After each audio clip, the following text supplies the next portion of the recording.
Members, I want to go ahead and do the approval of the minutes. First item of business is that approval of the July 22nd, 2016 meeting. Are there any corrections to the minutes? Hearing none, the minutes are approved. We have public testimony. Vanessa Tiarina.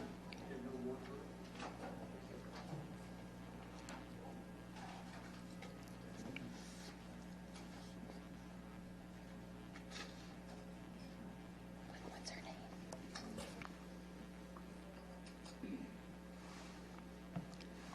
Hello, I'm Vanessa Tijerina.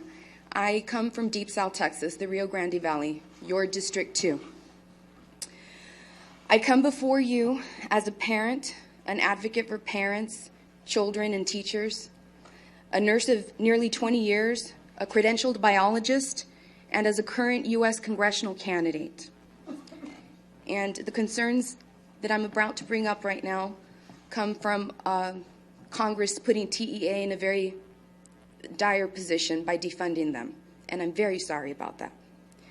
I have struggled to advocate for my son for 4 years, as I have been constantly obstructed and continuously bewildered when I would encounter school districts blatantly violating federal law. Then came the Rosenthal report from the Houston Chronicle titled "Denied: How Texas Keeps Tens of Thousands of Kids Out of Special Education." And all became clear. I understood that my son, my younger children, and the futures of Texas children would be negatively affected, all because of the lack of federal oversight over entities such as TEA that disperse federal funds. This is one reason I am currently running for U.S. Congress. It will be a shame if Texas has to be defended in a lawsuit simply because a group of folks came to some possibly unethical solutions to manage a budget. Abuse may come in many forms, including unjust practices. The definition of neglect in the legal sense is defined by an entity or individual falling below their given standards. I believe TEA has fallen below standards, specifically federal standards that were put in place to prevent the very practices TEA has and is currently implementing, specifically the Rehabilitation Act of 1973 and the Individuals with Disabilities Act, both of which were put in place to ensure FAPE. With Texas denying a free and appropriate public education under IDEA, Texas has failed to prepare an entire generation of unidentified students to be able to further their post-secondary education, to prepare them for employment and independent living, all of which negatively impact the society of Texas as a whole. When children are denied special education, the following occur. Many don't graduate, thus they miss out on critical general education. If they go to college, they are unable to identify they need disability services, and thus they fail. Social Security benefits are denied. If a child is not placed in special education, the SSA deems that child not having a need. As adults, they attempt to apply for benefits. One question they are asked, were you in special education as a child? If not, more often than not, they are denied. STAR testing. When 250,000 unidentified special education students are taking a test based on information they were unable to process during the year, this leads to poor scores.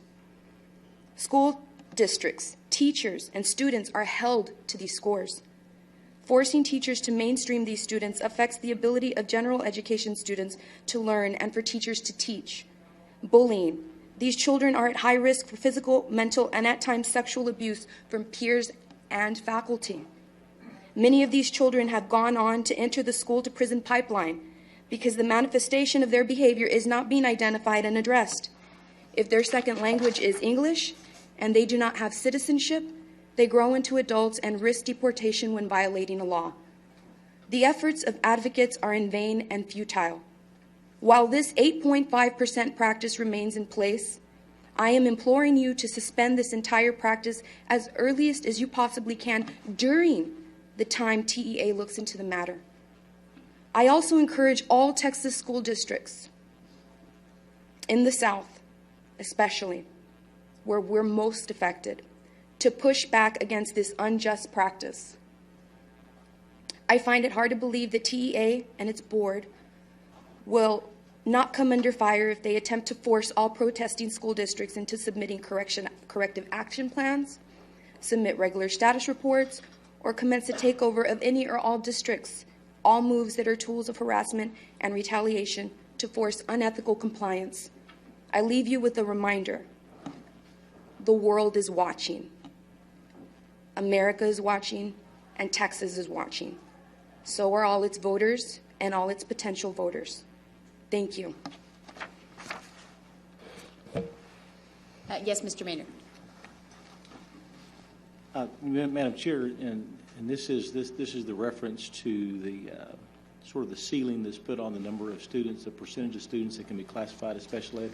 Is that by law or by rule? Or is that the commissioner's rule? Just if I can ask staff. I don't know I if was there's told- anyone here that could, from the agency, that could kind of speak to that. We didn't really.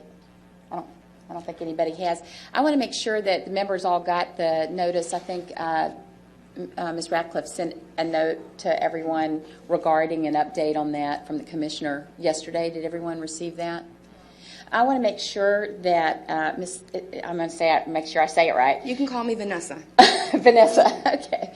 That Vanessa gets a copy of what we all received. Can we give her a copy of that because it had web links as well. So I want to make sure that you receive that. Does anybody have a question for her? Thank you so much for coming and talking to us today. Thank you.